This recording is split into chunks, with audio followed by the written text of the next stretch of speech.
سب سے پہلے یہ سمجھ لیں کہ حضور نے فرمایا نماز میری آنکھوں کی ٹھنڈک ہے.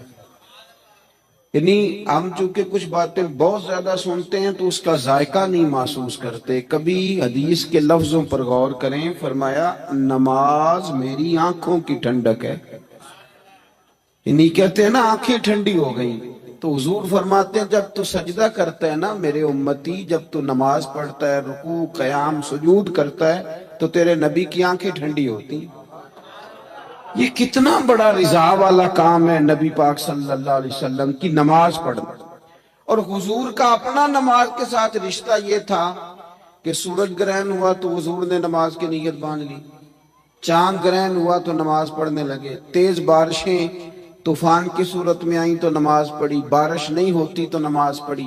حتیٰ کہ جنگوں کے موقع پر بھی میرے نبی پاک نماز کی کثرت فرماتے تھے. ہر موقع پر نماز کی طرف توجہ. نماز حضور کی چاہت ہے، آنکھوں کی ٹھنڈک ہے. وہ کس طرح کا امتی ہے جو یہ نہ چاہے گا کہ میرے نبی کی آنکھیں ٹھنڈی ہوں. آپ نماز پڑھیں، نماز میں آپ توجہ کریں. ایک ہوتا ہے نماز پڑھنا، ایک ہوتا ہے اہتمام کے ساتھ نماز پڑھنا. یعنی ذرا وقت پہ اٹھنا، ذرا صحیح کر کے وضو کرنا، ذرا شوق سے مصلی بچھانا.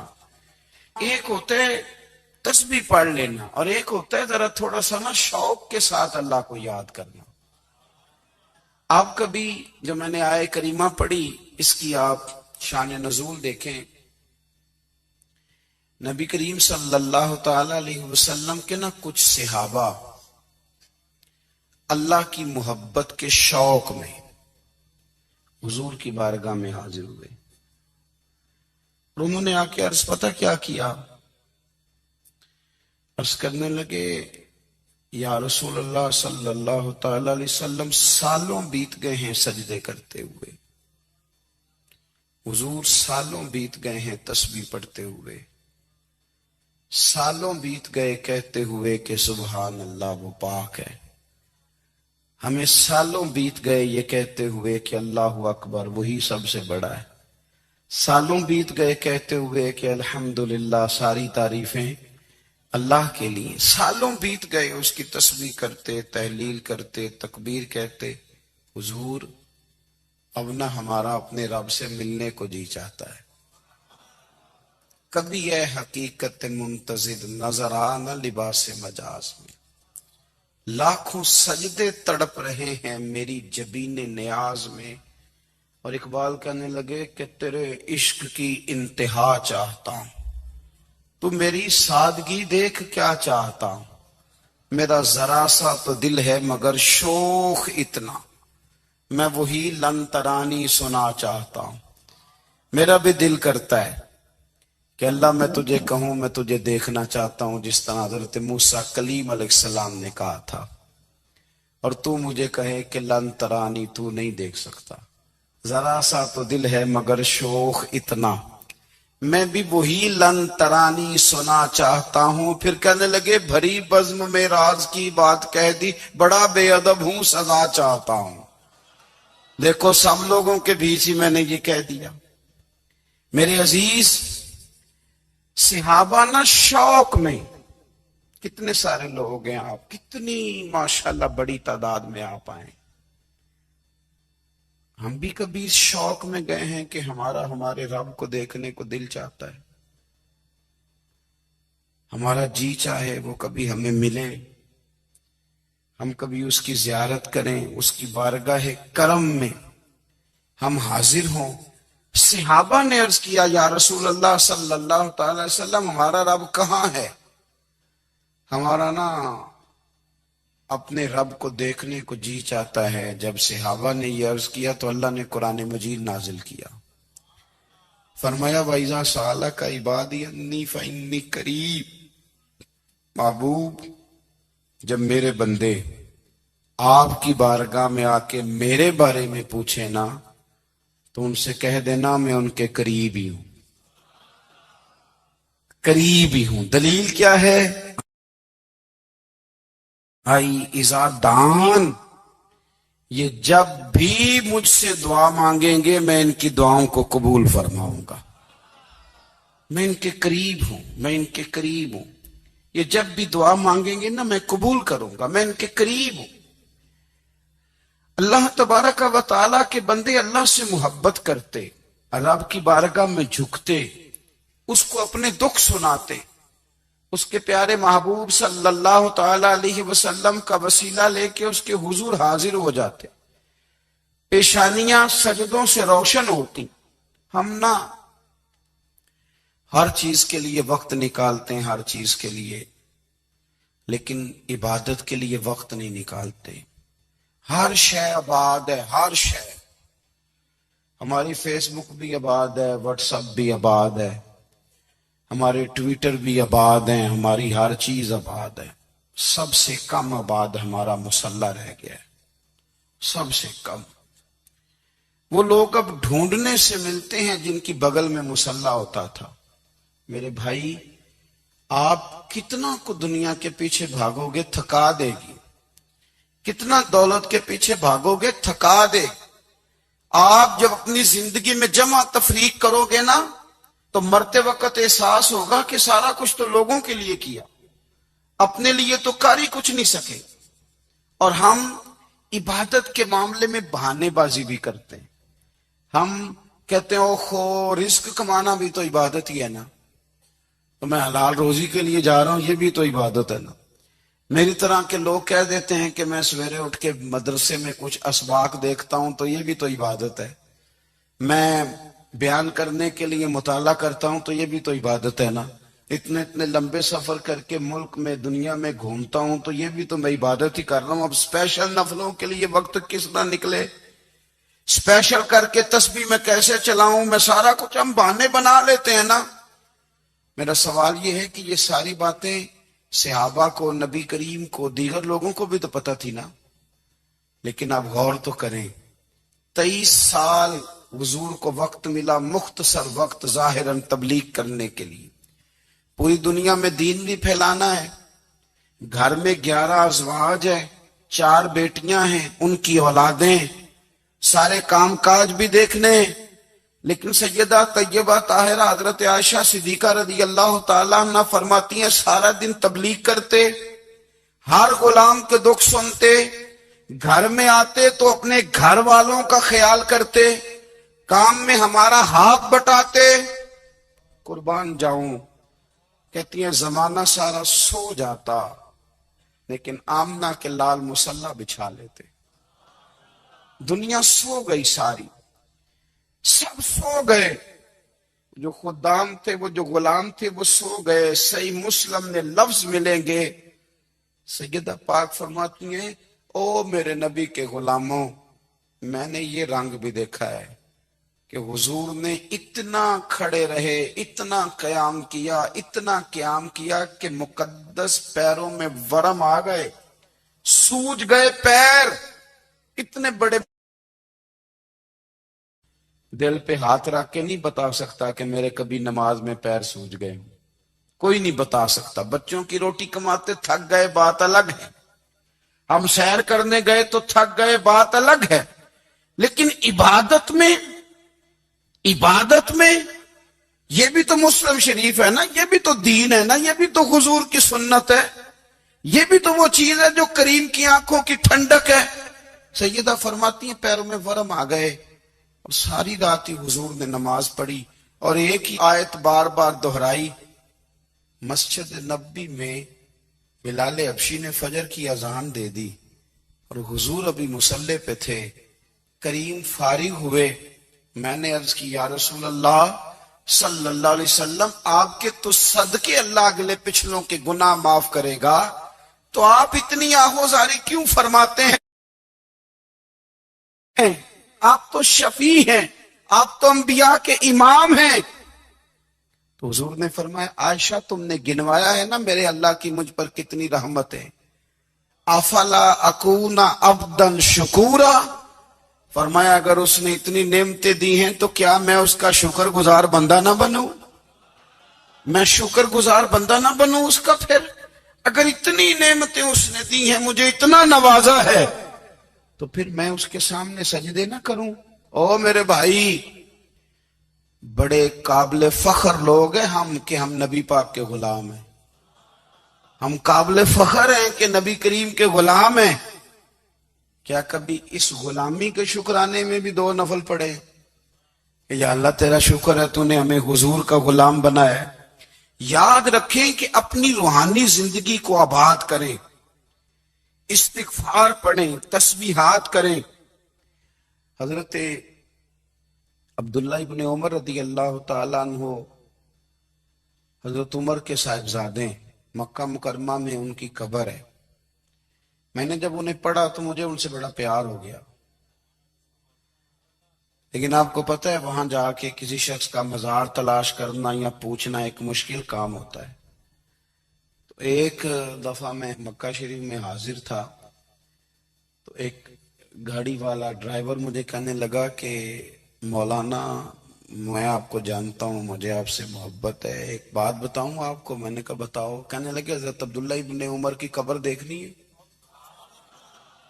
میں نے کہا یہ تو نہیں کہہ رہا، یہ کسی نے بندوبست کرایا ہے، یہ اللہ نے تیرے دل میں بات ڈالی ہے، یہ ہو گیا تو لے چل مجھے.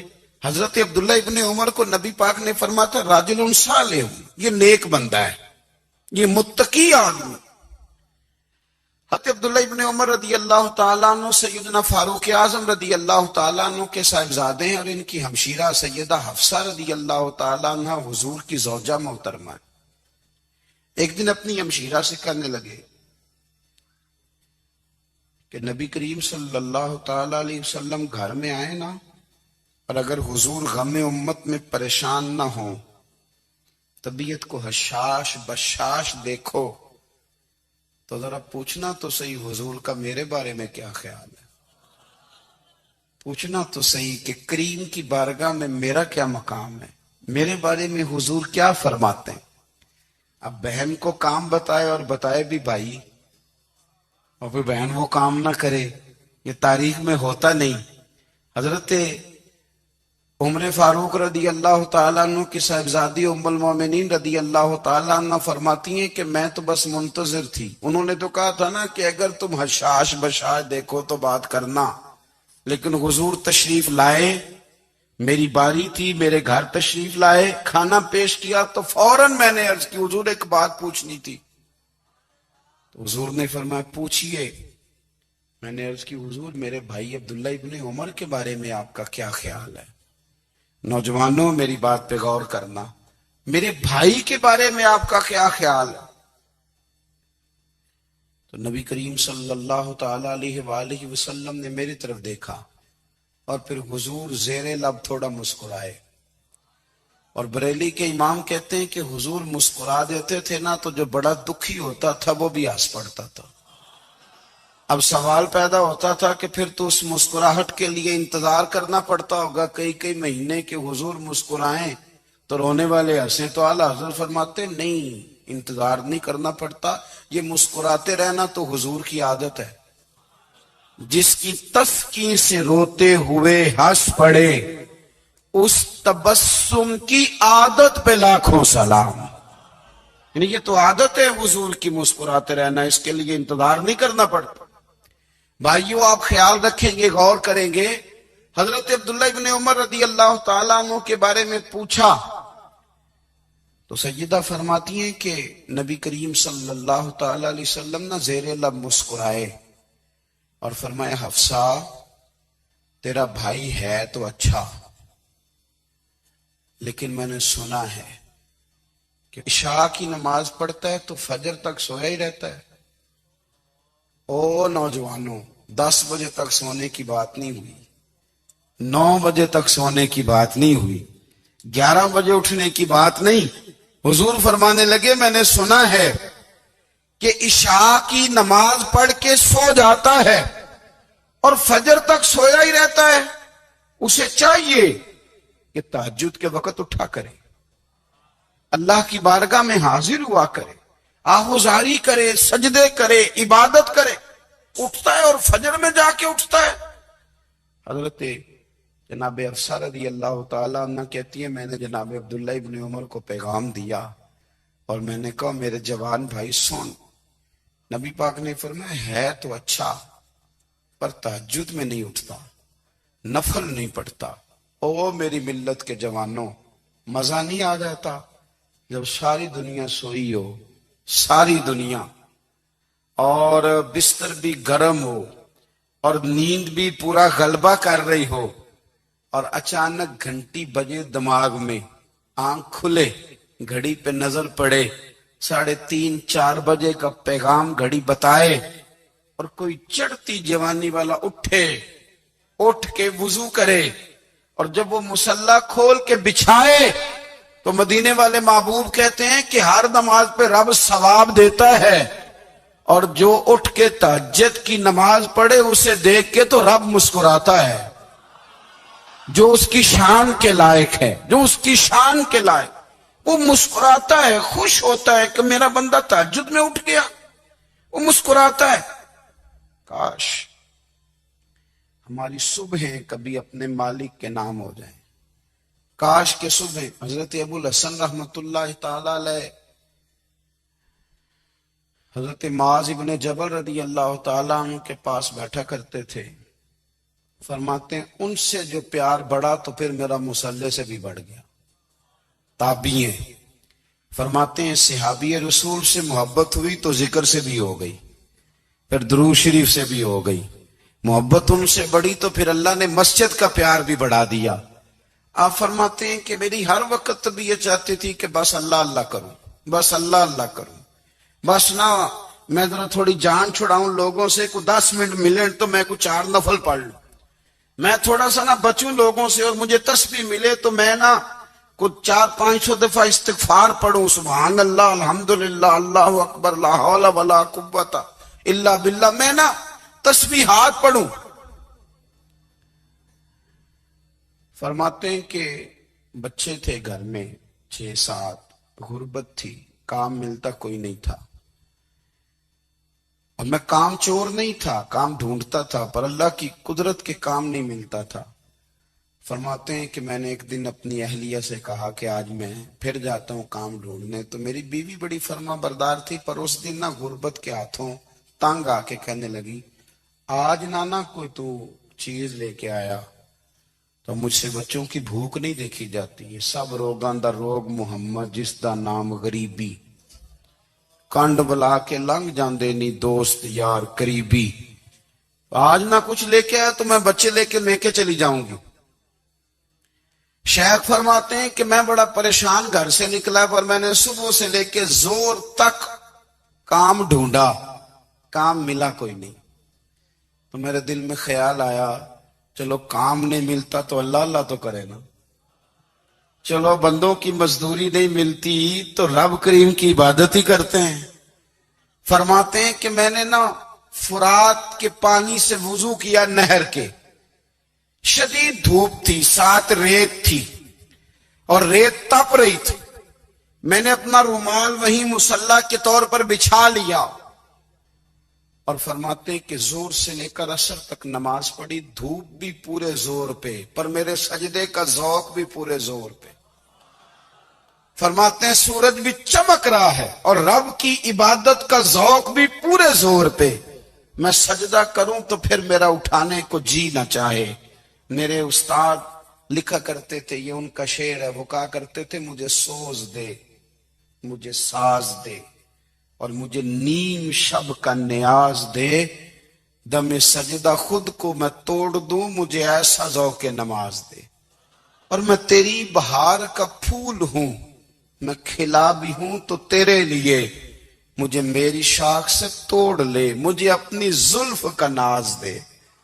بھائی فرماتے ہیں کہ عصر تک میں نے نفل پڑھے، دل ڈھلنے لگا، عصر کی نماز پڑھی اور میں وہاں سے چلا۔ اب میں جب نکلنے لگا تو دل میں خیال آیا کہ چھوٹی چھوٹی دیواریں ہیں گھر کی، بغیر کچھ لیے جاؤں گا تو بیوی دور سے دیکھے گی تو شور کرے گی کہ پھر خالی ہاتھ آ گیا ہے۔ کہتے میں نے اپنے اسی رومال میں جس پہ میں نے نماز پڑھی تھی نا، رومال میں کی آخی دے پنجابی جی صافہ، کہتے ہیں اسی میں نا میں نے کچھ ریت بھر لی کہ وہ دور سے دیکھے گی تو سمجھے گی کچھ لے کے آیا ہے، چلو جا کے اسے بتا دوں گا کہ آج پھر مزدوری نہیں ملی۔ کہتے ہیں وہ ریت لے کر جب میں گھر میں گیا تو پہلے بیوی دروازے پہ کھڑی ہوتی تھی، پوچھتی تھی خالی ہاتھ آ گئے ہو؟ آج میں نے دیکھا تو ہے ہی کوئی نہیں۔ فرماتے ہیں میں اندر داخل ہوا، سلام لیے، کونے میں نے وہ رومال رکھ دیا اور میں نے آواز دی کہ بھلی مانس کہاں ہو؟ تو وہ کہنے لگی آپ منہ ہاتھ دھو لیں، میں روٹی لے کے آئی۔ میں نے کہا روٹی کہاں سے آ گئی؟ یہاں تو کئی دنوں کے فاقے ہیں، تو کئی دنوں کی غربت ہے، یہاں تو اس گھر میں تو فقیری ہے۔ فرماتے ہیں کہ وہ روٹی لے کے آئی اور اس وقت کی جو موجودہ نعمتیں تھی، سمجھ لیں سلاد، اچار، ہر چیز ساتھ لائی۔ میں نے کہا کہ بچے کہاں گئے؟ کہنے لگی وہ کھانا کھا کے کھیلنے گئے، آپ کھانا کھا لیں آ جاتے۔ کھانا اس نے چن دیا۔ میں نے حیرت انگیز لہجے میں ساری نعمتیں اپنے دسترخوان پہ دیکھ کر کے بیوی سے پوچھا یہ کہاں سے آیا کھانا؟ بچوں کو تو نے کہاں سے کھانا کھلایا؟ یہ سارا کچھ کیسا ہے؟ تو کہنے لگی پتہ نہیں آج آپ کس کریم کی مزدوری کرنے چلے گئے تھے، پتہ نہیں کس کریم کی، میرے گھر میں تو اتنی نعمتیں آئی ہیں کہ مجھ سے سنبھالی نہیں جا رہی، اتنا اناج ہے، اتنا گندم ہے، کس کریم کے دروازے آج چلے گئے تھے؟ یہ کہتے کہتے وہ اٹھی اور اٹھ کر کے کہنے لگی پہلے بڑا کچھ آیا تھا، اب کیا لے آئے ہو؟